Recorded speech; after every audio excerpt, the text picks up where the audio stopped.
Pero a la mañana siguiente, un gran agujero estaba rasgado en la valla. 5 estacas de madera habían sido arrancadas. Las gallinas se colaban por el hueco. Me quedé callada. Esa tarde volví a clavar las estacas y arreglé la valla. Por la noche me senté detrás del patio viendo la transmisión de seguridad móvil, revisaba el huerto cada 2 minutos. Desde las 10 hasta la madrugada, pasadas las 3 de la mañana, cerca del borde del huerto, una figura se acercó sigilosamente. La figura estaba forzando la valla. Dirigí mi linterna de alta resistencia hacia allí. Unos mechones de pelo amarillo. Era el hijo de Ricardo, Hugo. Entrecerró los ojos hacia mí a la luz. Volví al pueblo y alquilé 100 acres de huerto de montaña. Los plantones de cítricos acababan de ser plantados. Mi vecino Ricardo trajo más de 4000 pollos de corral. La bandada escarbó el semillero, removiendo toda la capa superficial. Él se paró al pie de la colina, apoyado en una caña de bambú. Y gritó que esos pollos estaban llenos de energía. Pero yo no discutí, y cada atardecer, él jugaba a las cartas en la entrada del pueblo, mientras yo esparcía insectos secos ricos en proteínas en el valle trasero. Al tercer día, ni uno solo de sus pollos volvió cuando llamó. Esa tarde, estaba revisando las conexiones de las tuberías de riego por goteo cuando oí un aleteo al pie de la colina, y entonces los pollos se alborotaron, cacarearon y se dispersaron por todas partes. Los más de 4000 pollos subieron la cuesta como si se hubiera abierto una compuerta, surgiendo desde abajo, y en un instante se arremolinaron en el semillero. Escarbaron con sus garras, picoteando con sus picos. En la empinada pendiente, los nuevos plantones fueron arrancados de raíz. En los extremos rotos aún se aferraban gotas de agua de cuando acababan de ser plantados. Algunos fueron arrastrados medio metro más allá, con las puntas completamente molidas. Ricardo se paró al pie de la colina, apoyado en su caña de bambú, mirando hacia arriba con el cuello estirado. Su voz era fuerte y clara, como si temiera que alguien no lo oyera. Golpeó la caña de bambú contra el suelo. Y dijo que estos pollos eran ciertamente animados, añadiendo que últimamente andaba un poco justo de dinero. El gallinero está tan sucio que ni se puede entrar. Así que déjame tenerlos en tu huerto unos días. Lo que me hizo apretar el puño sobre la punta de bambú que tenía en la mano. Le dije al señor Ruiz que los plantones se habían plantado ayer. Pero él me dijo que no me preocupara por lo mucho que pudieran comer los pollos, diciendo que picotearían algunos insectos y malas hierbas, lo cual debía considerar como fertilización y control de plagas gratuitos, y preguntó si no era yo universitaria, ya que los libros llaman a esto agricultura ecológica. Y antes de que pudiera decir algo, agarró su caña y se fue. Gritó que cuando los pollos pusieran huevos, me traería algunos para probar. Pero ya se había ido. Recogí un plantón roto del suelo. La rotura estaba seca, incrustada de barro amarillo. Ni un solo plantón en la pendiente quedó entero. El semillero estaba destrozado, con la capa inferior al descubierto. Raíces poco profundas, picoteadas por completo, una mancha blanca y desnuda. El tallo roto se me clavó en la palma. Los plantones costaron $18.000, la preparación del terreno, $4.000, y el fertilizante base, $2.400. Mis padres trabajan en el sur, sus ahorros de toda la vida, todo invertido en esto. Sonó mi teléfono. Era papá. No podía decirle la verdad. Solo alcancé a decir que estaba bien, y a la mañana siguiente... El jefe del pueblo, el señor Suárez, subió al huerto, fumando en pipa. Se paró en lo alto de la pendiente, y un mar de pollos de corral inundó su vista. Casi se le cae la pipa. Ricardo es un personaje. Alguien como Clara, no te enfrentes a él directamente. El año pasado sus ovejas se metieron en el maizal de Arturo. Se comieron todos los brotes tiernos. Arturo fue al centro comunitario a defender su caso, pero le extorsionaron 20 euros en gastos médicos. Su hijo Hugo es igual de malo. Eres una chica joven, ni siquiera te has asentado en el pueblo. Será aún más difícil. Si todo lo demás falla, ve y ofrécele un cigarrillo. Di unas palabras suaves. Si se guarda las apariencias, quizás esto se solucione. Ve y ofrece un cigarrillo. Di unas palabras suaves. Entonces nunca podré mantener la cabeza en alto por aquí. Esa tarde, llamé a mi amigo de la infancia, Leo. Él regenta una tienda de suministros agrícolas en el pueblo. Después de contarle toda la historia, se quedó en silencio al teléfono durante un buen rato. Cuando volvió a hablar, su voz era muy baja. Por las malas no funciona. Prueba por las buenas. Ven a verme mañana a la tienda. Al día siguiente, Leo y yo nos encontramos en su tienda de suministros. En la tienda había sacos de fertilizante apilados. El aire olía a pienso. Sacó un saco de tela de debajo del estante y desató la abertura. Los gránulos tostados eran gruesos y secos, con un olor dulce y a pescado. Cogí un puñado. Estaba ligeramente pegajoso. Insectos secos de alto contenido proteico para granjas. 40% de proteína. Las gallinas camperas tienen un punto débil.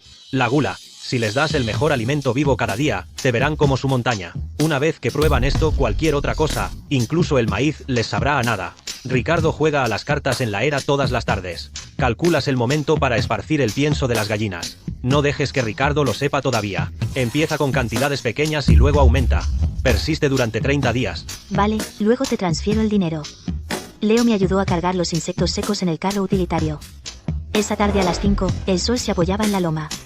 Aparqué el carro al pie de la colina. Cogiendo un cubo de plástico, me dirigí al valle trasero. Los brotes picoteados por las gallinas seguían inclinados. No los toqué. Me agaché, cogí unos insectos secos y los esparcí. Los gránulos cayeron entre la hierba, rodando densamente cuesta abajo. Unos cuantos gallos atrevidos vinieron primero a investigar. Inclinaron la cabeza y picotearon una vez. Entonces la bandada se abalanzó, aleteando, arañando el suelo con las garras, levantando polvo de medio pie de alto. Los insectos secos desaparecieron al instante. Las gallinas aún merodeaban, cavando en la tierra con las garras. Me levanté, sosteniendo el cubo vacío en una mano, abriendo las notas del móvil con la otra. Día 1, los insectos secos costaron 6 euros. Pérdidas estimadas, 2.800 euros. En los días siguientes, la aplicación de notas se llenó de filas densas de números. Día 2, 6,8 euros. Día 5, 10,4 euros. Día 8, 21,2 euros. Los insectos secos de alto contenido proteico que les daba a las gallinas pasaron de un cubo a un saco entero. El día 8, antes de que llegara, la bandada ya se apiñaba en ese terreno llano, estirando los cuellos y llamando, con las plumas cada vez más brillantes, las crestas tan rojas que parecían a punto de sangrar. Cada tarde, Ricardo pasea con las manos detrás de la espalda. Los universitarios sí que saben criar gallinas. Mira cómo mis gallinas están en tu jardín. Están tan llenas de vida. Te enviaré más huevos luego. Aún así saldrás ganando. No discutí con él. Día 10. La pendiente al pie de la colina se estaba aflojando por tanto picoteo. Se hundía medio zapato al pisar. Si siguen picoteando así, cuando llegue la temporada de lluvias, toda la tierra se deslizará por la pendiente. Compré estacas de madera y valla perimetral en el pueblo. Me llevó 3 días poner la valla alrededor del huerto. Me envolví 3 capas de gasa en las manos para que las ampollas no siguieran supurando. Conseguí mantener a las gallinas fuera, pero a la mañana siguiente, un gran agujero estaba rasgado en la valla. 5 estacas de madera habían sido arrancadas. Las gallinas se colaban por el hueco. Me quedé callada. Esa tarde volví a clavar las estacas y arreglé la valla. Por la noche me senté detrás del patio viendo la transmisión de seguridad móvil, revisaba el huerto cada 2 minutos. Desde las 10 hasta la madrugada, pasadas las 3 de la mañana, cerca del borde del huerto, una figura se acercó sigilosamente. La figura estaba forzando la valla. Dirigí mi linterna de alta resistencia hacia allí. Unos mechones de pelo amarillo. Era el hijo de Ricardo, Hugo. Entrecerró los ojos hacia mí a la luz. Ninguno de los dos dijo una palabra. Unos insectos volaron a través del haz. De repente maldijo algo. Se dio la vuelta y caminó hacia la oscuridad. Golpeó su palanca contra el suelo. A la mañana siguiente, bajo la mirada de la mitad de los lugareños, volví a clavar todas las estacas de madera. Puse piedras grandes en la base. La forma en que blandí ese mazo no se diferenciaba de la de cualquier hombre fuerte. Hugo estaba cerca mirando, con los ojos entrecerrados. Pero no se atrevió a decir nada. Día 12. El cotilleo en la plaza del pueblo era fuerte. Si esa chica Clara se calmara un poco, podría haber conseguido una dote de 6.000 euros. Rechazó 6.000 euros. Solo para plantar unos árboles frutales. Y ahora mírala. Es demasiado cobarde para enfrentarse a Ricardo y a su hijo. Ni siquiera se atreve a respirar. Pasé por allí. Me vieron en ese momento. Todos se callaron. Yo tampoco dije nada. Solo les hice un gesto con la cabeza y seguí trabajando. La nota de mi móvil se acaba de actualizar. Pérdida actual, 3.200 euros. Pero la mayoría de las gallinas ahora solo comen insectos secos. Día 15. Ricardo se estaba volviendo loco. ¿Qué pasa con estas gallinas? Ni siquiera quieren comer el maíz recién plantado. Es muy extraño. Antes se peleaban por esto, pero ahora no lo tocan. Estaba charlando conmigo, con los ojos llenos de cálculo. Hay demasiados bichos en el huerto. Están llenas, así que no necesitan comer al volver. Aún así, no debería ser así. Regresó solo, aún pensando. Lo que él no puede entender, yo sí. Día 20. Ricardo vino al huerto a ahuyentar las gallinas. Esta vez trajo un palo de madera más largo. Silbó al pie de la cuesta. El silbido sonó 3 veces. Las gallinas asomaron la cabeza del bosque, miraron alrededor, y luego se escondieron de nuevo. Corrió de un lado a otro por la cuesta, con los puños del pantalón cubiertos de rebabas y hierba rota. Se cayó 2 veces. Tenía la cara cubierta de arañazos sangrantes de la hierba alta. Docenas de gallinas volaron sobre la cabeza de Ricardo, cacareando fuerte. Plumas de gallina por todas partes. Ricardo estaba a punto de levantarse pero se atragantó con las plumas y volvió a caerse. Marta estaba recogiendo verduras silvestres cerca y no pudo evitar reírse. Ricardo, ¿qué pasa con tus gallinas? Porque ya no te obedecen. Unos cuantos lugareños ahogaron la risa. Ricardo estaba rojo de la cara al cuello. Las venas le latían 2 veces. 1 hora después. La mayoría de las gallinas fueron perseguidas cuesta abajo. Unos cientos se metieron en los arbustos. Se negaron a salir, solo asomaban las puntas de sus crestas. Hasta las gallinas se rebelan. Los lugareños contuvieron la risa. Siguieron con su trabajo. Yo me quedé en el cobertizo mirando, hasta que se fue con una caña de bambú, maldiciendo todo el camino. Entonces saqué el móvil del bolsillo, y escribí en mis notas, día 20. Gasto de insectos secos total, $1.244. Día 22. Al amanecer, Ricardo se plantó en la puerta de mi jardín. Empezó a gritar. Maldito ladrón de gallinas. ¿Te atreves a robarme a mí? Andaba por los 50. Tenía la cara roja brillante. Ahora parecía un mono ridículo. Alguien abrió una ventana y le llamó. Ricardo, ¿qué resucitando muertos tan temprano? ¿Qué canalla me ha robado las gallinas? 800. 800. Eso es una pérdida enorme. La vecina quería reírse pero se contuvo. Ricardo miró fijamente al tipo con furia. Luego se giró y me miró a mí. Clara, sé sincera conmigo. ¿Te robaron en el huerto? Nuestras gallinas solo se esconden en tu huerto. Capté la indirecta. No le habían robado las gallinas, sino que están escondidas en mi huerto y se niegan a volver con él. En ese caso, ¿por qué no llama usted a la policía por mí, señor Ruiz? Si Ricardo realmente se atreve a llamar a la policía, no necesita hacer comentarios sarcásticos justo delante de mí. Estuvo en mi puerta un montón de tiempo. Tarde o temprano llegaré al fondo del asunto. Lo vi alejarse. Y me quedé en la puerta con una sonrisa. En unos días más, sus pollos, cada vez más no volverán con él. Día 25. La cantidad de pollos dispuestos a volver con Ricardo bajó otros 700. Perdió toda la dignidad. Fue directo a quejarse con el señor Suárez. Clara debió drogar a mis pollos.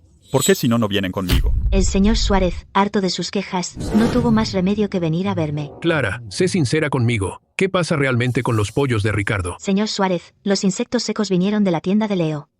A los pollos les encantan, ¿qué puedo hacer? Si él cree que hay un problema, dígale que lo revise él mismo. El señor Suárez se quedó desconcertado. Frunció el ceño y no insistió. Me miró. Algunas cosas no se pueden decir, y no hace falta decirlas. El señor Suárez salió con las manos detrás de la espalda. Desde ese día, los chismes bajo el gran árbol a la entrada del pueblo cambiaron de tono. Cuando Ricardo llevó sus pollos al huerto de otro, nunca pensó que llegaría este día. Pollos, van a quien les da de comer. Clara va al valle todos los días a tirar insectos secos. Los pollos saben de qué lado les dan de comer. Su gallinero ahora es solo una cáscara vacía. Ni una pluma queda. Todas están poniendo huevos en su huerto. Ja, ja, ja. Oí que fue a quejarse al señor Suárez. Dijo que ella las drogó. ¿Qué podía decir el señor Suárez? Tú mismo llevaste tus pollos a su tierra. Mira, ya se han pasado a la de ella. Si no vende, no se queda ni con una pluma. Pero si vende, ¿dónde queda su orgullo? Al oír todo esto, me dio un impulso repentino. Un huerto es perfecto para la agricultura integrada. Las gallinas se comen los bichos y sus excrementos fertilizan la tierra, haciendo que los árboles crezcan mejor. Ese discurso que Ricardo me soltó para engañarme en realidad tenía algo de sentido, pero los plantones solo se habían plantado hacía 2 días. Una bandada de gallinas entrando a escarbar. Eso no fertilizaba nada. Eso arrancaba las plántulas, pero ahora es diferente. Los plantones han echado raíces. Las gallinas se han encariñado con este lugar. Ahora me toca dar la vuelta a la tortilla, usar su propia lógica contra sus gallinas. Llamé a Leo. Y le conté mi plan. Leo se quedó en silencio un momento al teléfono. Luego soltó una risita. Ricardo solo tiene 2 opciones ahora. O venderme sus gallinas a bajo precio. O ver cómo las gallinas se divierten en tu montaña. Y él no sacará ni una pluma de ello. Con la aprobación de Leo, empecé a construir un gallinero al borde del huerto. Postes de pino para los cimientos, tejas de uralita para el techo, bebederos y comederos alineados en fila. Ricardo vino directamente. Clara, estás intentando robarme las gallinas. Señor Ruiz, si sus gallinas quieren volver con usted, yo no voy a detenerlas. Ya he construido este gallinero. No es que no pueda comprar gallinas en otro lado. Tú. Ricardo estaba furioso. Las venas saltándole en las sienes, claro que sabía que las gallinas no lo seguirían de vuelta. Durante días, había estado dando vueltas al pie de la montaña. En cuanto las gallinas veían su caña de bambú, se metían en el bosque, más rápido que si fuera una comadreja. Ricardo me lanzó una mirada furiosa, luego se dio la vuelta y bajó la montaña. A medio camino, su pie resbaló, casi se cae. Los siguientes días, Ricardo no vino a verme. Ni siquiera vino a perseguir a las gallinas. Hasta el 6.º día, vino y llamó a mi puerta. Clara. Ya que quieres quedarte con estas gallinas, puedo dejarte quedártelas. Todos somos vecinos aquí, te haré un descuento. ¿Qué, señor Ruiz, quiere venderlas baratas? Así es, baratas. $30 por gallina. Por 4.000, solo dame $100.000. Lo mejor que puedo hacer son $20.000. $20.000. Señor Ruiz, sus gallinas solo comen mi pienso ahora. Sopló su silbato hasta romperlo, partió su caña de bambú, y volvió con la cara arañada. Su gallinero está vacío ahora. Además, estas gallinas, el precio de mercado es de $20 cada una como máximo. Pequeña víbora, eres tan codiciosa. Señor Ruiz, sus gallinas en mi huerto, no salgo perdiendo. Se comen las plagas, airean la tierra, fertilizan, ahorrándome dinero en pesticidas. No tengo prisa. Vi a Ricardo preparándose para cocinar con leña. Ricardo se quedó allí, pensando durante mucho tiempo. Está bien, sean $20,000. Fui al banco, saqué $20,000 en efectivo, los puse sobre la mesa Y deslicé el contrato al otro lado. Contó el dinero 3 veces antes de firmar. Metió el contrato y el dinero en su bolsa de lona.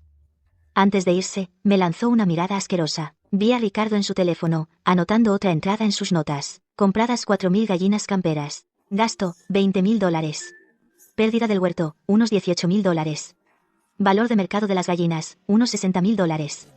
Gastos de insectos secos, etc., unos $2,000. Beneficio de esta etapa, unos $20,000. Después de escribir la última palabra, fuera de la ventana, 4.000 gallinas estaban apretadas en la ladera sombreada, peleando por comida. Día 4 a cargo de las gallinas. Sonó el teléfono. Clara, algo anda mal. La voz de Leo sonaba urgente y baja. El molino de pienso río arriba está parado por mantenimiento. Además, las fuertes lluvias de los últimos días destruyeron el puente que lleva a la montaña. Los insectos secos de alto contenido proteico están agotados. Las existencias de mi tienda solo te durarán 2 días más. En el mejor de los casos, una semana para reabastecer. Entendido. Observé las gallinas en la ladera. Daban vueltas alrededor del comedero. No sabían que en 2 días esos comederos estarían vacíos. Una vez que se acabaran los insectos secos, hambrientas, empezarían a escarbar la tierra de nuevo, desenterrando los brotes de cítricos recién germinados. Esos brotes no podrían soportar otro golpe. Me subí al carro utilitario y salí del pueblo. En la tienda de pienso del pueblo, los insectos secos estaban agotados en todo el condado. Incluso las granjas de pollos no tenían suficiente para alimentar a las suyas. Las estaciones de grano tenían toneladas de maíz, mucho y barato, pero inútil. Estas aves se malacostumbraron a los insectos secos. Cuando la batería del carro utilitario se puso en rojo, pasé por casualidad junto a un aserradero abandonado en el pueblo de al lado. La mitad de la puerta de hierro estaba oxidada. Había montañas de corteza podrida apiladas en el patio. El serrín había fermentado, y el hedor agrio me llegó desde lejos. Frené en seco. El carro utilitario dejó una marca de derrape en el camino de tierra. La corteza podrida en la base del muro llevaba años compostándose. Se había vuelto marrón oscuro. La pateé. Debajo estaba húmeda y caliente. Larvas blancas. Gusanos cortadores negros. Apiñados muy juntos. Al darles la luz, se enterraban hondo. Traté con el jefe por 2 paquetes de cigarrillos. Me quedé con toda esta corteza podrida. De todas formas, iba a pagarle a alguien para que la limpiara. También fui a la almazara del pueblo. El salvado de cacahuete estaba apilado en un rincón del almacén. El residuo después de prensar el aceite. En la almazara decían que ocupaba espacio. Con el dinero que ahorré acarreando la corteza, cargué unos kilos de salvado de cacahuete en el carro utilitario.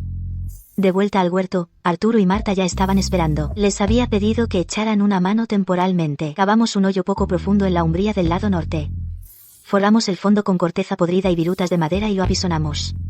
Esparcimos una capa de salvado de cacahuete encima. Las migajas amarillentas caían sobre la corteza marrón oscura, como una capa de sal gruesa. Eché 2 cubos de agua de lavar arroz por encima. El agua se empapó en la capa inferior. La corteza chasqueó. También recogí por el huerto algunas frutas podridas con agujeros de insectos, las trituré y las eché. Arturo cogió un puñado de hierba seca y la esparció encima. Saqué la malla de sombreo del carro utilitario. Nosotros 2, cada uno en un extremo, la desplegamos y la cubrimos. Justo entonces, Ricardo se acercó. Una chica que ha leído mucho es otra cosa. Y puedes criar pollos con un montón de corteza podrida. Se paró junto al hoyo, con las manos en las caderas, como hablando para sí mismo. Pero claramente lo decía para que lo oyéramos. Calculo que tus 4.000 pollos acabarán muertos o enfermos. Ni siquiera tendrás tiempo de llorar. Arturo estaba a punto de replicar de inmediato, pero le hice un gesto para que se callara. Se tragó las palabras. Marta también apartó la cara, demasiado perezosa para responder. Ninguno le hizo caso. Ricardo resopló y se fue. Después de eso, vino a pasear varios días seguidos, esperando ver cómo mataba a los pollos alimentándolos. 3 días después, levanté la malla de sombreo delante de él. El olor agrio fermentado mezclado con salvado de cacahuete y ese aroma dulce a vino subió de golpe. Levanté la capa superior de hierba seca y hojas, y las larvas blancas se habían multiplicado muchísimo. Cada una estaba bien gorda. Se retorcían entre la corteza podrida y las virutas. Los gusanos cortadores estaban todos apelotonados en el fondo, más del doble que hace una semana. Recogí una palada, mitad larvas, mitad virutas, la llevé a un espacio abierto del huerto, y la tiré de golpe. El enjambre se dispersó al instante, como un puñado de semillas de sésamo negro derramadas en el suelo. Primero, un gallo pasó volando, luego otro, luego una bandada entera, mientras sonidos de aleteos, cloqueos y rasguños llegaban de todas partes, y la bandada convergió en el claro como una marea. Ricardo estaba junto a mi tanque de fermentación, y podía sentir toda la ladera moviéndose, su rostro sombrío, mientras Arturo se apoyaba en su azada, observando a los pollos revolverse a sus pies, relamiéndose. Bueno, estos pollos no pasaron hambre después de todo. Parecen aún más vivos. Refunfuñó Ricardo, dándose la vuelta y alejándose, mientras Arturo, Marta y yo, seguíamos alimentando a los pollos, los 4000 pollos que antes escarbaban por todas partes, después de comer el pienso fermentado, empezaron a dormitar bajo los árboles, con los ojos medio cerrados. Sus crestas eran rojo brillante y sus ojos relucientes, y cuando alguien pasaba, levantaban la cabeza, luego volvían a esconder la cabeza bajo las alas. 5 días después, Leo me trajo nuevos insectos secos ricos en proteínas, y al ver estos pollos lustrosos, no pudo evitar coger una red para atrapar uno, levantándolo y sopesándolo en la mano, diciendo: Estos pollos son sólidos, y cuando la granja avícola del pueblo compre 1 tonelada, ¿sabes cuánto cuesta el pienso de alto contenido proteico? Lo sé. Trajiste corteza podrida con solo 2 paquetes de cigarrillos, añadiste unos cubos de agua de lavar arroz, y creaste algo mucho mejor que lo de ellos. Ya no necesitarás pedirme dinero prestado para el pienso. Mientras la camioneta se alejaba, volví a entrar y abrí el libro de cuentas, y en una página nueva, escribí: desarrollé un método de cría con fermentación de insectos vivos, costo del pienso reducido en un 50%. Los pollos aumentaron de peso significativamente, y la tasa de plagas del huerto disminuyó simultáneamente. Nota: los pollos están llenos, quietos y no escarban el suelo, manteniendo a salvo las raíces de los árboles jóvenes. Mientras fuera de la ventana, 4000 pollos yacían en el atardecer, tan silenciosos que solo se oía el viento soplar, hojas susurrando y cloqueos ocasionales. Mañana del día 9. Encontré la válvula atascada. Durante mi ronda, noté que la presión del goteo no funcionaba. Seguí la tubería corriente abajo. Me detuve en el pozo de la válvula principal al pie de la colina.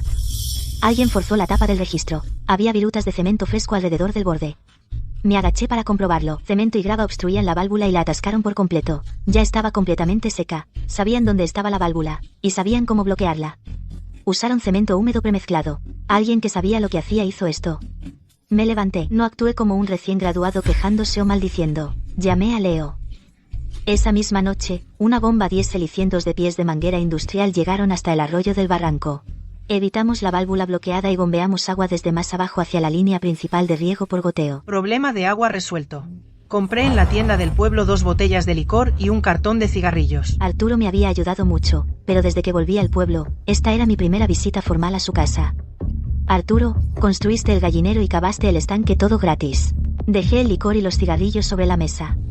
Hoy he venido a hablar de algo serio. Mi huerto ha crecido. Recoger huevos, limpiar gallineros, mezclar pienso, revisar tuberías, no puedo hacerlo todo yo sola. Me gustaría que tú y la señora Chan ayudarais. El salario es de 6 euros al día, pagado en efectivo. Comida incluida. Arturo no se movió. Y también quiero pedirte que sondees sobre quién más en el pueblo es fiable y bueno trabajando. ¿Podrías preguntar por ahí por mí? Lo miré. Arturo volvió a meterse la pipa en la boca. La brasa brilló una vez en el crepúsculo. Me miró. Largo silencio. Clara, no me estás pidiendo que sea un peón. ¿Quieres que vuelva a pisotear a Ricardo? Reuniré a algunas personas para ti mañana por la mañana. A la mañana siguiente, Arturo trajo a 4 personas consigo. Marta iba al frente. Detrás venían Jorge, Tomás, Arturo y Benjamín. Arturo metió su pipa en el cinturón. Clara, he traído a todos los que pediste. Preparé recibos de pago en papel por adelantado. Le di uno a cada uno. El pago diario es de 6 euros, en efectivo. Se proporciona el almuerzo, en efectivo. ¿En qué pendiente empezamos? Y así, el huerto se volvió animado. Arturo está a cargo de mezclar el alimento y revisar las tuberías. Marta dirige al equipo para recoger huevos y limpiar los gallineros. El primer día, Marta cocinó. Guiso sustancioso. 2 panecillos por persona. 3 días después, los chismes bajo el gran árbol a la entrada del pueblo cambiaron. Arturo está en el huerto de Clara. 6 euros al día, en efectivo. Se proporciona el almuerzo. Todo el guiso sustancioso que puedas comer. La noche del 7º día, terminaron el trabajo. Arturo estaba sentado bajo el gran árbol a la entrada del pueblo. Unos cuantos ancianos se reunieron alrededor para escuchar. Esas gallinas, comparadas con cuando las tenía Ricardo, han engordado más de una talla. Clara sabe cómo mezclar el alimento correctamente. Alimento vivo fermentado. Las gallinas lo comen, engordan y no se enferman. Y Ricardo miró hacia abajo por el camino del pueblo. No hubo un destello de emoción en sus ojos. La puerta del patio de Ricardo estaba herméticamente cerrada. Habían crecido malas hierbas por las grietas de la piedra. Está en casa bebiendo solo. Su gallinero ahora está limpio. Ni una sola pluma queda. Esa puerta estaba extrañamente silenciosa en el crepúsculo. Una ventana del segundo piso se abrió un poco. Luego se cerró de nuevo. Arturo tiene razón. Ricardo ha estado demasiado callado estos días. Desde que empezamos a pagar salarios fijos en el huerto, ni siquiera ha aparecido. Su puerta permanece cerrada todo el día. A veces una rendija en la ventana del segundo piso, pero sé que está mirando. Hugo, desde aquella vez que intentó cortar la valla perimetral, y lo pillé con mi linterna, tampoco ha salido de noche. Este silencio no es que se rinda. Es que está planeando su próximo movimiento. Fui al pueblo a recoger pienso. Allí, pasé por la perrera en las afueras del pueblo, y conseguí 2 pastores alemanes negros. Luego pasé por la tienda de Leo y recogí 4 cámaras infrarrojas con energía solar. De vuelta en el huerto, Arturo estaba en cuclillas bajo el cobertizo del grano, afilando un cuchillo. Levantó la vista y me vio conduciendo a 2 grandes perros negros desde la caja de la camioneta. Y se quedó quieto a mitad de la pasada. ¿De verdad has contratado guardias de seguridad para el huerto? Sí. Enrollé la correa en mi mano. Si Hugo se atreve a colarse de noche, estos 2 lo perseguirán hasta dejarlo en cueros. Arturo miró fijamente a los perros un momento, luego me ayudó a clavar 2 gruesas estacas de hierro a cada lado de la puerta perimetral. Encadenamos los perros a las estacas. Los 2 perros se echaron, apoyando el hocico en las patas, con las orejas vueltas hacia el huerto. Luego llevé una escalera y coloqué las 4 cámaras bien arriba en los árboles en las 4 esquinas del huerto. Cámaras apuntando hacia afuera, visión nocturna infrarroja, y la señal conectada a mi teléfono. Tras comprobar la calidad de imagen, cambié de pantalla y añadí una nueva nota en mi blog. Comprados 2 pastores alemanes negros, 4 cámaras infrarrojas solares. Gastos, $840. Nota, mejora del sistema de defensa. Afuera, estaba completamente oscuro. Los 2 pastores alemanes yacían junto a la puerta perimetral, sus orejas girando lentamente en la oscuridad. Los días de julio son abrasadores. Lleva 5 días sin llover. Tampoco hay viento por la noche. Esa noche, a la 1:30 de la madrugada, sonó mi teléfono. Una alarma del monitor. La pantalla se encendió. En la cámara 4, 3 figuras sombrías se arrastraban desde la cantera abandonada al oeste del huerto. El infrarrojo lo volvió todo blanco grisáceo. Se movían lentamente, pero sabían a dónde iban. No cabía duda de quién iba delante. Hugo llevaba un cubo de plástico, con antorchas atadas a la espalda. 2 desconocidos lo seguían, encorvados. Voces apagadas desde el receptor. ¿Hugo realmente va a hacerlo? Cuando el gas baje, y el viento se levante, todo el monte volará por los aires. Cállate de una vez. Por culpa de esa zorra, mi padre no puede levantar la cabeza en el pueblo. ¿No es ella la que usó insectos secos para robarnos las gallinas? Hoy voy a convertir todo este monte en un monte muerto. Vierte. Hugo derramó la gasolina en mi huerto. Encendió el mechero. Prendió la antorcha. Me puse la chaqueta, cogí la linterna de alta resistencia de detrás de la puerta y una palanca, metí el móvil en el bolsillo, y me dirigí al huerto. En las imágenes de seguridad, las antorchas ya ardían. Dentro de la valla perimetral, 2 pastores alemanes se levantaron, orejas hacia adelante, hombros bajos. Un gruñido bajo retumbó desde lo profundo de sus gargantas. Hugo acercó la antorcha a la gasolina, luego se detuvo de repente. Y miró hacia la oscuridad. Oyó un gruñido. ¿Qué es ese ruido? Nada, ¿verdad? El segundo gruñido fue más profundo. 2 pastores alemanes irrumpieron en silencio desde el huerto. Perros. Los 2 pastores alemanes cargaron contra el centro de los 3 hombres, derribaron a uno, y persiguieron y derribaron a otro. Hugo tropezó hacia atrás 3 pasos, golpeó un barril de plástico, y rodó hacia la gasolina. La antorcha cayó cerca. Reaccionó. Se apresuró a apagar el fuego, con miedo de quemarse. Empujé la puerta. Encendí la linterna. Y el haz lo enfocó en la cara. Los otros 2 matones se escabulleron frenéticamente hacia la oscuridad en dirección a la cantera. Hugo también intentó correr, pero un pastor alemán le agarró los pantalones. Perdió el equilibrio y cayó sobre la pendiente cubierta de hierba. Aparté la antorcha de una patada, y cayó en la hierba mojada y no prendió. Me acerqué y empujé el barril de gasolina a la zanja de drenaje. Hugo, ¿has traído gasolina a mi huerto en medio de la noche, tratando de ver cuántos años te caerían por incendio provocado? Las luces de la policía iluminaron medio pueblo. Mientras Ricardo Suárez se apresuraba, aún con su abrigo puesto, Hugo ya había sido empujado dentro del coche de policía. El cubo de plástico y ese manojo de tiras de tela fueron metidos en bolsas como prueba. Allí mismo, bajo las luces intermitentes. A primera hora de la mañana siguiente. Alguien golpeaba la puerta del patio. Se detuvo tras unos pocos golpes. Luego un golpe sordo. Alguien se dejó caer en el escalón. Ricardo se sentó en el escalón. Tenía la cara roja. Apestaba a alcohol de anoche. Clara, te lo ruego. Hugo, Solo cometió un error estúpido. Si dejas que vaya a la cárcel, su vida se arruinará. Me giré y cogí una mandarina de la mesa. Me quedé justo dentro del umbral, pelándola lentamente. Señor Ruiz, en aquel entonces, cuando sus gallinas destrozaron todos mis plantones en la colina, ¿se paró a pensar alguna vez que esos plantones eran lo que mis padres ahorraron trabajando en la cadena de montaje durante 20 años? Eso lo decide el tribunal. No voy a firmar ninguna carta de perdón. Me levanté. Volví a entrar y cerré la puerta. Después de un buen rato, la persona en el escalón se levantó lentamente. Hugo fue acusado de intento de incendio y condenado a un centro de detención. Ricardo nunca volvió a llamar a mi puerta. Alerta roja por lluvias torrenciales a principios de agosto. Hice 3 llamadas de inmediato. 2000 sacos de arena, 5 camiones de grava. Que los entreguen esta noche. Pedí 3 bombas más. Les dije a todos que trabajaran horas extra desde esta noche. Pago doble.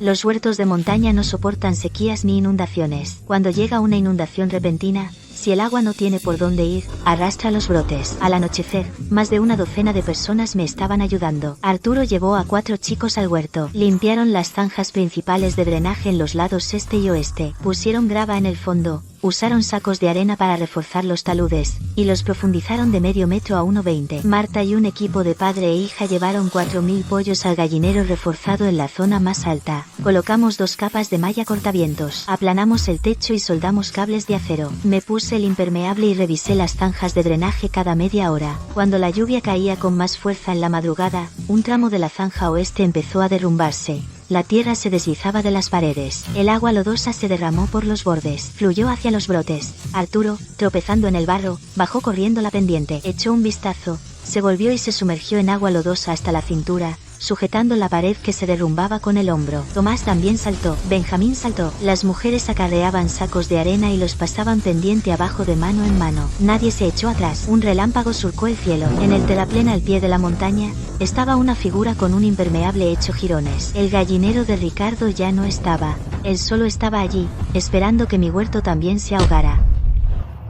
Al acercarse el amanecer, los aldeanos y yo superamos la tormenta juntos. El viento amainó, y luego la lluvia también cesó. El agua de la inundación en el canal por fin empezó a calmarse. El agua de lluvia aún no se había drenado del todo, pero los muros del canal no iban a romperse de nuevo. Me desplomé en el barro. Mi impermeable tenía 3 rasgones. Mis manos estaban cubiertas de sangre. Arturo, Marta, Tomás y Benjamín, nos sentamos en la orilla del canal, apoyándonos unos en otros. El barro en nuestras caras se había agrietado en finas líneas. Al rato, Arturo se echó a reír, y los demás se unieron también. Una causa justa encuentra apoyo. Por fin comprendí cuán ciertas eran esas palabras. Mis 4000 gallinas camperas sobrevivieron. Los plantones de cítricos seguían en pie en grupos en la ladera. Algunos estaban inclinados, pero sus raíces aún estaban en la tierra. Ricardo seguía de pie en la terraza al pie de la colina, mascullando algo amargamente entre dientes. Su impermeable lo había protegido un rato, pero al final, la lluvia lo dejó empapado hasta los huesos. Se dio la vuelta y regresó. En casa, había montones de gallinas muertas esperando ser desechadas. 3 días después del desastre, les pagué a todos sus salarios, y le di a cada uno una pequeña bonificación en efectivo. Saqué 50 cajas de huevos de gallinas camperas del almacenamiento en frío. Recogí unos cientos de libras de naranjas tempranas. Cargué un carro utilitario lleno y lo conduje hasta el centro comunitario. Ricardo Suárez estaba haciendo el recuento de la lista de víctimas del desastre. Vio lo que había en el carro y dejó de escribir. Clara, ¿qué es esto? Una donación. Para los ancianos y las familias necesitadas que fueron más afectados, me miró. Y no se negó. Esa tarde, bajo el gran árbol en la entrada del pueblo, varias filas de personas estaban sentadas para refrescarse. Arturo estaba fumando en pipa, y contó la historia de saltar al agua fangosa durante la tormenta. Tomás intervino. Sin el huerto de la jefa Clara, nos habríamos ido arrastrados. Así es. Nuestro pueblo ha sido el menos afectado esta vez. Solo son sus 40 hectáreas. Unos cuantos abanicos y ya nadie la llamó así. En lugar de esa chica Clara, todos la llamaban jefa Clara. Al otro lado del pie de la montaña, la puerta del patio de Ricardo todavía estaba cerrada. Menos de 2 semanas después del tifón, volvió el calor. El sol brillaba de la mañana a la noche. El vapor se elevaba del suelo de las laderas. Durante mis rondas, noté algo extraño. Varios árboles jóvenes de cítricos en el lado sur tenían hojas que se enrollaban y se volvían amarillas.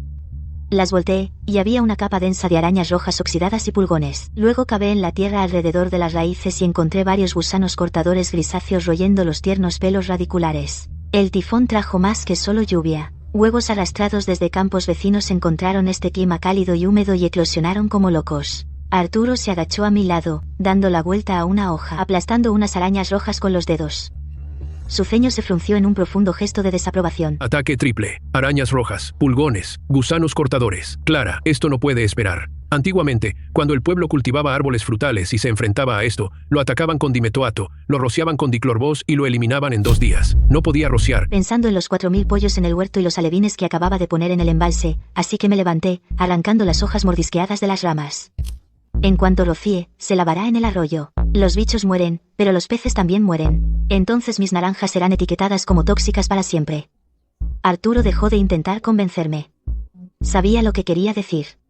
Esa tarde, cuando salí del pueblo en mi carro utilitario, vi a Ricardo con un atuendo nuevo, sentado en su balcón del segundo piso con un plato de pipas de girasol. Y un viejo telescopio a su lado. ¿Se ha vuelto tonta esa chica Clara de tanto leer? Ni siquiera puede permitirse pesticidas. Solo espera y verás. Esos plantones en la ladera pronto serán leña. Su voz era lo suficientemente alta para llegar a mis oídos. No me detuve, y esa noche cuando regresé, me quedé despierta leyendo documentos y envié un correo a un profesor de la Facultad de Agricultura de la universidad.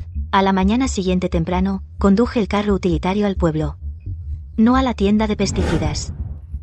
Al día siguiente por la noche, volví en mi carro utilitario desde el pueblo, sin pesticidas en el carro, solo unas cuantas cajas de cartón grandes apiladas. Encima había manojos de pasto de semillero con raíces. Arturo levantó la tapa de una caja, se quedó paralizado 3 segundos enteros. La caja estaba llena de bichos diminutos.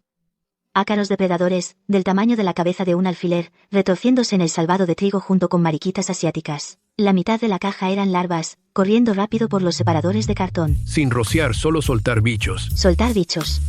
Bajé las cajas del carro. Los ácaros depredadores comen arañas rojas, un ácaro puede matar más de 1 docena al día. Las mariquitas comen pulgones. Me agaché y desaté los manojos de pasto, ageratum y alfalfa, las raíces aún envueltas en tierra húmeda. ¿Malas hierbas? Ageratum, su olor repele varias plagas. La alfalfa atrae enemigos naturales de los gusanos cortadores, escarabajos terrestres y avispas igneumónidas. No matamos bichos, invitamos a sus enemigos. Me miró de reojo, luego le dio las plántulas a Marta. Arturo cavó agujeros, Marta enterró las raíces, Tomás trajo agua de la cisterna, y remojó bien cada planta. Después de plantar la última, el cielo se había oscurecido. Para los gusanos cortadores más duros, tenía otro truco. Pusimos una olla grande en la cocina, echamos media olla de frutos de paraíso y chiles secos, la llenamos de agua y la hervimos. El vapor picante hizo toser a Marta. Arturo abrió todas las ventanas de par en par. Tras una hora de hervor lento, servimos el líquido marrón rojizo en cubos. Mezclado con agua, lo vertimos alrededor de las raíces de los cítricos, empapando un árbol, moviéndonos 2 pasos, empapando el siguiente. La mezcla se filtró lentamente en el suelo. Esto realmente funciona. No tóxico, pero los gusanos cortadores no soportan el olor. Saldrán de la tierra por sí solos. ¿A dónde? Directo a la superficie. Me levanté y me sacudí la tierra de las rodillas. Las gallinas están esperando. Ricardo lleva 5 días sentado en el balcón. Cada tarde, puntual, aparecía con ropa nueva, pipas de girasol y prismáticos. Los vecinos que pasaban le preguntaban qué hacía. Señaló mi ladera y dijo, solo esperando un espectáculo, viendo cómo esas plántulas se marchitan y mueren. Esa chica joven no compró pesticidas, soltó bichos en su lugar, como si los bichos fueran a funcionar. Empollona, ha perdido la cabeza. Al anochecer del 5.º día, él seguía sentado allí. En la mañana del 6.º día, patrullé el huerto de la ladera sur. Volteé una hoja que antes era la más enrollada y seca. El envés estaba completamente limpio. Quedaban algunas cáscaras de huevo de araña roja marchitas. Los ácaros depredadores estaban alrededor de las cáscaras, arrastrándose perezosamente. ¿Las arañas rojas? Desaparecidas. Volteé unas cuantas hojas más. ¿Los pulgones? También desaparecidos. Las mariquitas tumbaban perezosamente entre las ramas. Cada una estaba gorda y contenta. El agerato que planté había florecido de un púrpura pálido. La alfalfa púrpura atrajo enjambres de escarabajos terrestres y avispas igneumónidas. Se enterraban y salían cerca de la zona de raíces, persiguiendo larvas de gusano cortador hasta que no tenían dónde esconderse. Ocasionalmente, un pollo de corral salía corriendo de debajo de los árboles, raspando la tierra suelta, y picoteaba un gusano cortador gordo. El pollo echó la cabeza hacia atrás y se lo tragó. Todas las hojas rizadas y amarillentas se habían extendido, y se estaban volviendo verdes de nuevo. Arturo me siguió detrás, recogió una hoja, la tocó y no dijo nada. Cuando terminamos por el día, me paré en la ladera y miré hacia la casa de Ricardo al otro lado. Todavía estaba en el balcón, con los prismáticos recién bajados, apretados en sus manos. Entonces se giró de repente, golpeando los prismáticos contra la mesa. El sonido de las patas de la silla raspando las baldosas era chirriante incluso a media montaña de distancia. Entró furioso. La puerta del balcón se cerró de golpe. Volví adentro y abrí la aplicación de notas en mi teléfono. Empecé una nueva entrada, control biológico de plagas. Gasto, 60 euros. Arañas rojas, eliminadas. Pulgones, eliminados. Gusanos cortadores, aniquilados por enemigos naturales. Un sistema de ecohuerto altamente resiliente. Después de escribir la última palabra, fuera de la ventana, las plántulas de naranjo en la montaña crujían con la brisa vespertina. Este sistema había echado raíces en estas montañas. Los ácaros comen insectos. Los pollos comen gusanos cortadores. El estiércol fertiliza los árboles. Los árboles sustentan a todos. Ya no hay que comprarle nada a nadie. Justo después de la plaga de insectos, llegó la sequía. Luego se secó de nuevo a finales de agosto. Ni una sola gota de lluvia durante más de 20 días seguidos. El arroyo en el barranco pasó de un chorro a un goteo, y de un goteo a solo una mancha húmeda en las rocas. La tubería de riego por goteo pasó de rociar a gotear. Revisé el depósito. El nivel del agua bajaba un escalón cada día. El musgo del fondo se ha vuelto gris blanquecino. Las gallinas ya no se pelean por la comida. Incluso cuando echo bichos vivos fermentados en el comedero, picotean un par de veces y luego se retiran a la sombra. Los nuevos brotes de cítricos se están marchitando. Las hojas se enrollan en tubos apretados. El termómetro cuelga del marco de la ventana, la línea roja acercándose a 102 grados. Arturo está en cuclillas en la pendiente agrietada. La mitad del maíz del señor Lee al otro lado de la colina se ha marchitado por la sequía. Este barranco ahora solo fluye 2 horas al día, y el agua ni siquiera llega a nuestro estanque antes de que la cantera río arriba se la lleve. Llamé a la estación de suministro de agua del pueblo. Dijeron que es una operación de alivio de sequía a gran escala, y la cuota de agua agrícola se ha agotado. Mis 40 hectáreas de laderas son demasiado grandes. Tengo que encontrar una solución por mi cuenta. Después de colgar, me quedé junto al depósito. El agua restante en el fondo es solo una capa fina. La tierra bajo mis pies cruje cuando piso. El embalse no durará hasta el fin de semana. Esa tarde, estaba ajustando la bomba de agua junto al estanque. Oí pasos detrás de mí. Más de una persona. Ricardo estaba al otro extremo del estanque. A su lado, un hombre de mediana edad con un maletín de cuero, gafas con montura dorada. Una pequeña barriga. La forma en que miraba el huerto, como si evaluara un trozo de carne, clara. Este es el señor Blanco. Él maneja las compras de monopolio en el pueblo. La voz de Ricardo sonó fuerte y clara. Es todo un filántropo. Ya. Oyó que nuestro pueblo sufrió una sequía, así que está aquí para ayudar. El señor Blanco no se anduvo con rodeos. Sacó un contrato de su maletín y me lo entregó. El embalse de la cantera detrás de la montaña es mío. Conectado a un río subterráneo, tiene agua todo el año. Firma este contrato, y te suministraré agua a tu huerto todos los días, hasta la cosecha de otoño. Pasé 2 páginas. Luego cerré la tercera página. Las naranjas se venden a $1 en el mercado. Y tú te las llevas todas por 24 centavos. Estás comprando pollos de corral al precio de jaula, a $3 cada uno. ¿A esto le llamas ayuda? Clara, ahora mismo. Él es el único que puede conseguirte agua. Si dices que no, en una semana, todos tus plantones en la montaña se secarán y marchitarán. Tus pollos de corral morirán de sed y enfermedades. Para entonces, aunque vayas a pedir limosna, todas tus cosas no valdrán ni un centavo. 3 días, dentro de 3 días, aunque me supliques, el precio bajará otro 20%. Se dio la vuelta y caminó hacia el pie de la montaña. Ricardo lo siguió unos pasos, y me miró de reojo. Sonrió, dejando clara su intención. Tu agua está en mis manos. A ver cuánto aguantas. Me quedé junto al borde del embalse, mirando el reflejo de la montaña en el agua. En silencio. Solo firma ese contrato. Naranjas a 36 centavos la libra, todo incluido. Pollos camperos a $4 cada uno. Las naranjas están a $1 en el mercado. Los pollos están a más de $20. Él simplemente los revende. Les multiplica el precio varias veces. Ni siquiera puedo cubrir mis costes. Todos estos meses de duro trabajo, desde la primera palada de insectos secos, hasta el estanque de fermentación, hasta las zanjas de drenaje, hasta los 4000 pollos, todo, trabajando para él gratis. Si no firmo, el agua no durará hasta el fin de semana. Cogí los guijarros en mi mano, y los tiré uno a uno al estanque. El nivel del agua seguía bajando. Por la tarde, Arturo estaba agachado en la ladera, con una pipa apretada entre los dientes. La brasa en la punta parpadeaba en el crepúsculo. Ante él se extendía la pálida y seca ladera. Clara, hay algo que tengo que decirte. En cuanto a esta zona de colinas, no te dejes engañar por todos los árboles y hierba de arriba. Debajo, todo es roca. El pueblo perforó algunos pozos antes. Excava unos 9 metros más o menos y llegas al agua. Pero eso no es agua de verdad. Se filtra por las grietas de la roca. Con un poco de bombeo se agota en 3 o 5 días. Si quieres que tus 40 hectáreas tengan suficiente agua, tendrías que perforar esa capa de granito. Solo una perforadora pesada que alcance los 180 metros de profundidad puede atravesarla. Todo el equipo cuesta más de $10,000 y necesitarías un equipo de prospección profesional. Nadie asumiría ese riesgo. Me quedé junto a él. Sin decir una palabra, abrí en silencio la aplicación de notas de mi teléfono. La desplacé. Tengo menos de $10,000 en capital de trabajo. Perforar un pozo de agua profundo. Plataforma de perforación pesada. Bomba de pozo profundo y tubería de desvío de agua. Me faltan al menos 1.200 euros. Apagué la pantalla. Marqué el número de Leo. Leo, ¿puedes prestarme 1.200 euros? Ayúdame a contactar con el equipo de perforación del pueblo. Necesito uno que pueda perforar 200 metros a través de la capa de granito. Ese tipo de equipo pesado. Clara, ¿sabes lo que significa perforar en granito? Apostar. Y si perforamos 200 metros y no encontramos nada, o no lo suficiente, ese dinero se queda enterrado en el suelo. He oído hablar del señor Blanco. Podríamos ganar menos este año. Tragarnos el orgullo, superarlo, y ya veremos. Ni hablar. Si me trago el orgullo hoy, todo el mundo en este pueblo me pisoteará de ahora en adelante. El señor Blanco nos está regateando por la sequía.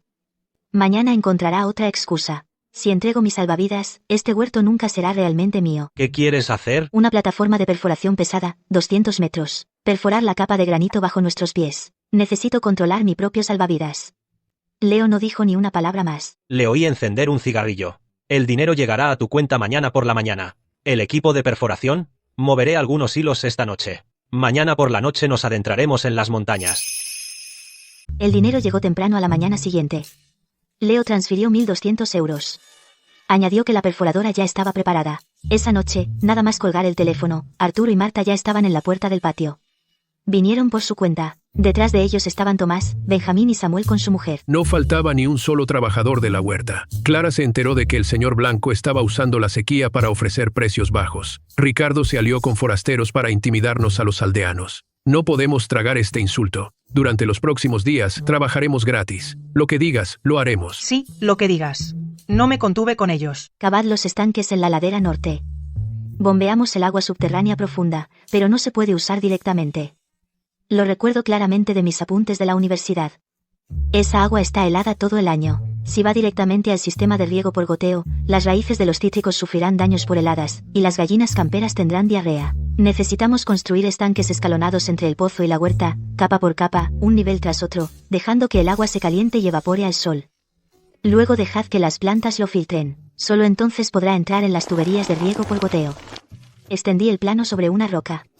La zona rocosa al pie de la ladera norte. 3 estanques revestidos de piedra a alturas escalonadas. Arturo echó un vistazo, cogió su pala y se fue. Bajo el sol, el sonido de las palas removiendo la tierra resonó desde la mañana hasta la noche. Arturo cavó los fondos de los estanques. Tomás, Arturo y Benjamín movieron piedras para construir los muros. Samuel y su mujer empujaron carretillas para acarrear grava gruesa del arroyo. Coloqué la primera capa de grava gruesa en los estanques, como base, rocas minerales en el medio, y carbón vegetal espolvoreado encima. Marta guió a unas cuantas mujeres para traer espadañas y cañas de indias. Las plantaron en grupos a lo largo de los bordes de los estanques. Raíces enterradas en el barro húmedo, hojas caídas bajo el sol abrasador. Después de regarlas, poco a poco se animaron. Cuando los 3 estanques estuvieron terminados, había caído el anochecer. La entrada más alta se conectaba al pozo, la salida más baja a la tubería principal de riego por goteo. El agua caería en cascada nivel por nivel, calentada, purificada y expuesta al sol en los estanques. Cuando salía, ya no estaba helada. Agua de la roca madre estaba lista. Crepúsculo. A lo lejos, un motor sordo retumba en la sinuosa carretera de montaña. Una pesada perforadora montada sobre orugas remolca un largo cuerpo. Toma la última curva. Luces tenues atraviesan el crepúsculo. Conseguí que Leo lo preparara para la entrada nocturna. Evitando el camino del pueblo, subimos directamente desde la base de la montaña. Manteniéndonos alejados de la ventana de Ricardo, la perforadora se detiene, el operador salta. Es un viejo perforador, de unos 50. Su cara está surcada de manchas de grasa. Se agacha en el lugar de perforación, golpea el suelo con el pie, y mira hacia las colinas circundantes. Debajo hay granito, 200 metros, no es superficial. ¿Puedes hacerlo? Yo puedo, pero no prometo agua. Si encontramos roca muerta a mitad de camino, todo será en vano. ¿Sigues dentro? Hazlo. La broca muerde el suelo. Toda la perforadora sobre orugas tiembla. Un rugido profundo se extiende por el valle. Arturo se mete la pipa en la boca, pero no la enciende, solo mira el agujero. Marta está junto al pozo, frotándose las manos. Samuel aparta la carretilla. Varillas de perforación de 30 metros se conectan una tras otra. Solo sale polvo de roca gris. A los 50 metros, el polvo se vuelve más fino, como cal molida. El viento lo levanta. Arturo se agacha y pellizca un poco. Frunce el ceño. 100 metros. El rugido de la perforadora baja un tono entero, mordiendo el granito. El operador observa el manómetro. Una gota de sudor se desliza por debajo de su gorra. Yo estoy junto a la perforadora, ambas manos cubiertas de barro. Tierra seca está incrustada bajo mis uñas. El polvo gris se amontona formando una pequeña colina. Ni una sola gota. Arturo se quita la pipa apagada de la boca, y la sostiene en la palma de la mano. La perforadora sigue mordiendo. 120 metros. El operador tira del ala de su gorra, sin mirarnos. Al tercer día, el sol sale como siempre. Casi la mitad de los nuevos brotes de cítricos están completamente caídos. Las hojas se enrollan formando tubos finos. Pasan de verde a un amarillo mustio. Las gallinas se apiñan bajo la sombra de los árboles. Sus cantos son débiles. El depósito se está secando. Señor Blanco y Ricardo llegan a tiempo. El señor Blanco mira hacia la ladera un par de veces. Después de revisar los plantones marchitos, se vuelve hacia mí. Ya pasaron 3 días. He oído que estás perforando un pozo en granito. Sigue soñando. El contrato solo se puede firmar al 20% del precio de mercado ahora. Fírmalo y llamaré al camión de agua de inmediato. Ni siquiera los miro. Camino directamente hacia la torre de perforación. ¿Cómo va? El granito es demasiado duro. Tenemos que cambiar a una broca de diamante. Incluso con la mejora, no hay garantía de que encontremos agua. Si damos con roca muerta, no recuperaremos ni un centavo. ¿Seguimos perforando? Solo fírmalo ahora. Si esperas más, todos los plantones de la colina estarán muertos. Detrás de mí, la voz de Ricardo me persigue. Perfora. Sacó la palabra entre dientes. Incluso si tengo que perforar este granito, veré agua.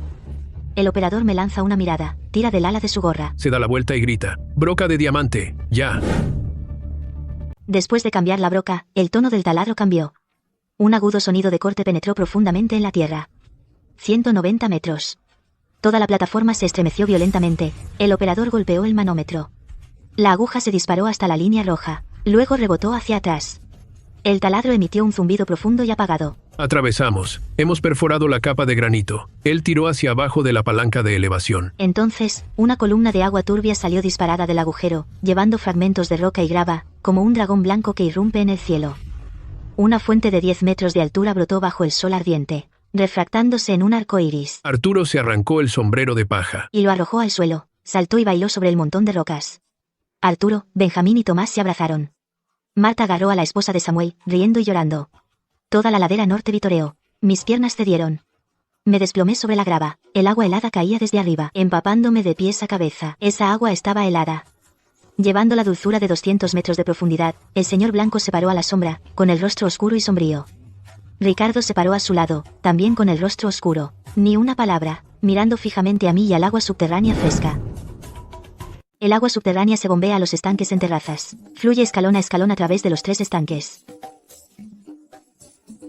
La arena gruesa y las rocas minerales filtran la arena y los sólidos en suspensión. El agua pasa de turbia a clara. En el segundo estanque, las raíces de las espadañas y las cañas de indias absorben las impurezas minerales.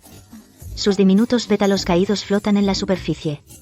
El tercer estanque ha estado al sol todo el día. El agua superficial está tibia al tacto. El agua subterránea de 10 grados se calienta hasta unos 20. Ya no está helada. Me agacho junto a la salida del tercer estanque y tomo un puñado de agua. No está fría, sino tibia, con olor a sol.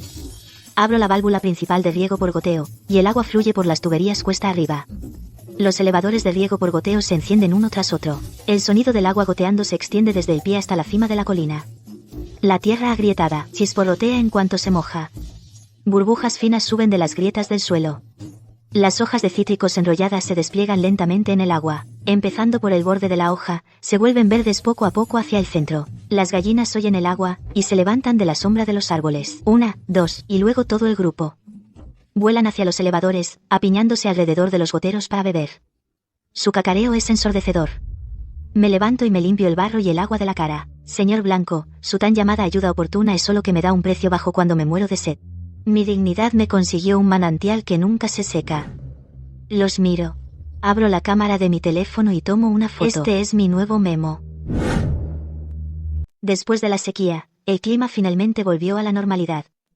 Unas lluvias de otoño, y los cítricos jóvenes de toda la montaña absorbieron mucha agua. Brotaban nuevos tallos uno tras otro, cubriendo toda la ladera de un verde fresco. Planté un círculo de espinos y piracantas alrededor del huerto. Los espinos crecen rápido, la piracanta es densa, formando un seto natural.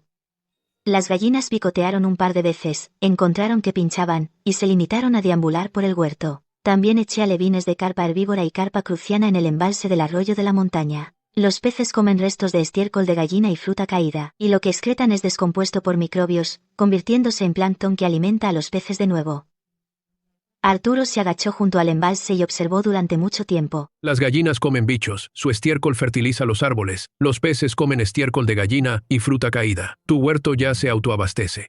Casi, pero las hojas caídas y las ramas podadas se acumulan al pie de la pendiente, se pudren y alimentan el tanque de fermentación.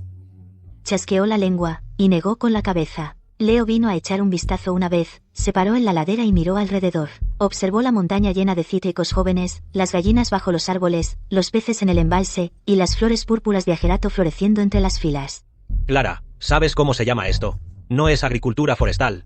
Es un ciclo cultivo ganadero. Rinde mucho más que solo plantar árboles frutales. Miré la exuberante montaña y no dije nada, recordando cuando la arrendé por primera vez, aquellos plantones destrozados, raíces rotas, pegados al suelo seco y amarillo, raíces apuntando al cielo por toda la ladera, ni uno solo intacto. En aquel entonces me agaché en la tierra, recogí un plantón roto, y le dije solo 3 palabras a mi padre: está bien, y ahora sigue estando bien. Esta montaña ha vuelto a la vida. En otoño, apareció la primera fruta. El primer lote de cítricos de maduración tardía se cortó de las ramas. La cáscara era de un naranja rojo brillante y lustroso. Pelé una. La pulpa era dulce y se derretía en la boca. Arturo se puso debajo del árbol y partió una por la mitad. Después de comer se chupó los dedos. Estas naranjas son de verdad. Recogemos 800 o 900 huevos de gallinas camperas al día. Las cáscaras son gruesas. Se casca uno en un bol. La clara es espesa y rica. La yema es de un rojo vibrante. Estos huevos son increíbles. Por la época de la fiesta de la cosecha, creé una cuenta de vídeos cortos llamada El Eco Huerto de Clara. El primer vídeo era un grupo de gallinas camperas, escarbando debajo de los cítricos. 2 pastores alemanes negros patrullaban la ladera. El segundo vídeo mostraba cítricos recién cogidos del árbol, con tallos y hojas todavía adheridos. Me filmé pelándolo durante 30 segundos completos. Hice zoom en HD. Se podía ver la niebla de aceite saliendo de la cáscara. El tercer vídeo era cascando un huevo. La yema anaranjada roja cayó en el bol, redonda y regordeta. La clara era tan espesa que se estiraba en hilos. El pie de foto era solo una frase: sin pesticidas, camperas en el huerto. Empaquetados en cartones de huevos de espuma antichoque, enviados en cajas de cartón transpirables. Los pedidos llegaban volando como copos de nieve. La gente de ciudad preocupada por la salud vio la clara elástica y la yema naranja roja, y sin dudarlo, pidieron directamente. El primer lote se agotó en 3 días. El precio al por menor era un 30% más alto de lo que vendíamos a los distribuidores. Arturo se agachó en el cobertizo de embalaje, plegando cajas. Mientras plegaba, se echó a reír. Esto se vende mucho más rápido que en el mercado. Al 5.º día de ventas, la gente empezó a pedir reembolsos en el sistema.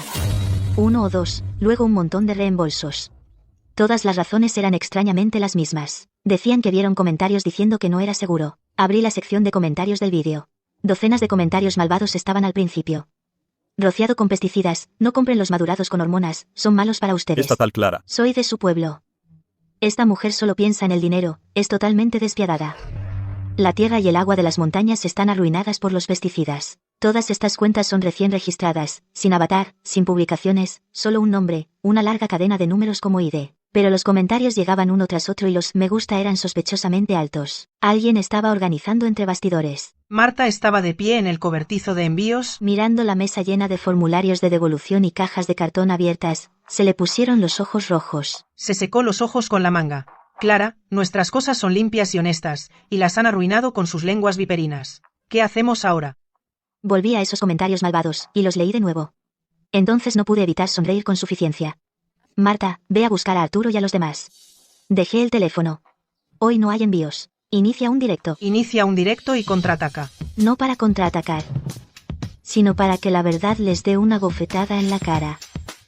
Pongo el móvil en el trípode delante del gallinero. Abro la transmisión en vivo, sin filtro. Enfoco la cámara directamente hacia el embalse del arroyo de la montaña. Lo verán por ustedes mismos. La fuente de riego del huerto. Carpa herbívora y carpa cruciana vivas del arroyo de la montaña. Mueven la cola bajo el agua. Bajo la cámara. Las gallinas camperas están picoteando comida bajo los árboles de cítricos. Me acerco a un árbol. Cojo una fruta de color amarillo brillante. La pelo con las manos. Un fino rocío de aceite de cítricos sale disparado. Los gajos están gordos y claros. Doy un gran mordisco con la cáscara puesta. El jugo gotea por la comisura de mi boca. Si hubiera pesticidas dañinos, La carpa herbívora no sobreviviría en este arroyo. Si los cítricos estuvieran madurados artificialmente, no me atrevería a comerlo con la cáscara. Los comentarios empiezan a llegar a raudales. Me acerco al gallinero. Recojo 4 huevos recién puestos del nido de paja. Arturo me da un bol de vidrio. Los casco allí mismo. Las yemas anaranjadas y rojizas se posan gordas y llenas en el fondo. Las claras son espesas. Se estiran en largos hilos cuando las levanto con los palillos. Las gallinas tratadas con hormonas no pueden poner huevos así. Los espectadores del directo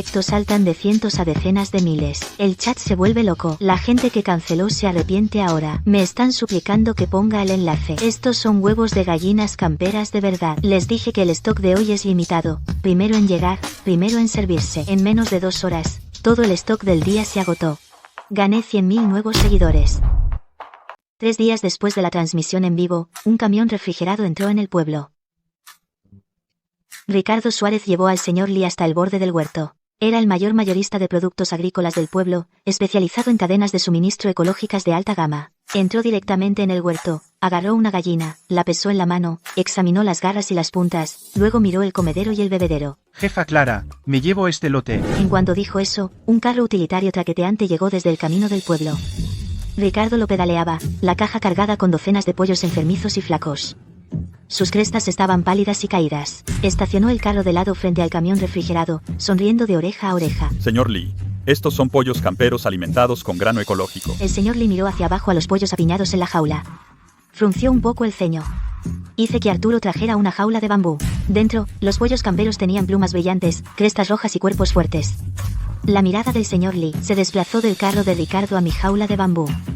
Agarró casualmente un pollo de la jaula de bambú, lo pesó, examinó sus garras y el color de la cresta, lo devolvió y agarró otro. Los examinó todos, luego se volvió hacia Ricardo. Quédese sus pollos. La cara de Ricardo se quedó helada. El jefe Lee se volvió hacia mí. Se limpió las manos. Delante de todo el pueblo que observaba, en voz alta. Jefa Clara, este envío suyo. Me llevaré todos los huevos, naranjas y los peces del estanque. Añadiré un 20% sobre el precio al por mayor. Firmemos el contrato ahora. Sacó el contrato de su maletín. Agachado junto a la mesa baja frente al gallinero, garabateó unas líneas. Lo empujó hacia mí y lo firmé. Luego sacó un fajo de billetes de su maletín. Me lo puso en la palma de la mano. Esto es el anticipo. Ricardo empujó su carro utilitario destartalado. De pie al borde de la multitud, en la caja de carga, docenas de gallinas enfermas apiñadas en jaulas. Nadie lo miró siquiera mientras se daba la vuelta y se iba con su carro. Las ruedas rebotaron 2 veces en el camino de tierra. Su figura se fue haciendo cada vez más pequeña. En el cierre de fin de año, pasé a la última página del memorándum. $0. Ingresos menos costes, tracé una línea debajo, beneficio neto de $42.000. Me senté en el escritorio mirando ese número durante mucho tiempo, luego cambié de aplicación, y marqué el número de papá. El teléfono sonó. Le conté lo de las ganancias de este año. Hubo un largo silencio al otro lado. Buen trabajo. La voz de mamá se oyó desde un lado. Un poco entrecortada. Tu esfuerzo en la montaña este último semestre no ha sido en vano. Colgué.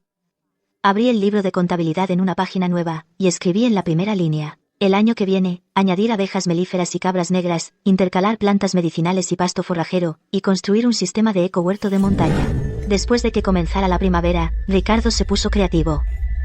Juntó dinero y compró más de 100 pollitos, y me copió en su propia tierra, plantando docenas de cítricos. Pero no sabía seleccionar razas ni criar plántulas, no sabía mezclar pienso fermentado, y mucho menos sabía vender en línea. Después de meses de lucha, los pollos se pusieron flacos o murieron, y los plantones de cítricos tenían bichos que ni siquiera reconocía.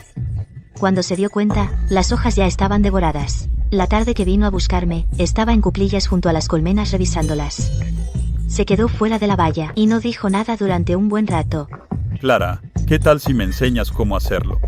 Lo miré de reojo, cerré la tapa de la colmena y me levanté. No tengo ningún rencor profundo contra Ricardo. Él solo vive en su propio mundo. Cree que avanzar es cuestión de avasallar. Le enseñé las técnicas, desde selección de cría de pollitos hasta alimento fermentado de insectos vivos, hasta intercultivo en huertos y prevención de enfermedades. Incluso le ayudé a contactar con un comprador en el pueblo. Lo metí en su lista. Ricardo estudió una semana. La noche del 8º día, se agachó junto a la puerta de su gallinero, miró fijamente los cubos de alimento fermentado de insectos vivos. Agua de lavar arroz, salvado de cacahuete, corteza podrida.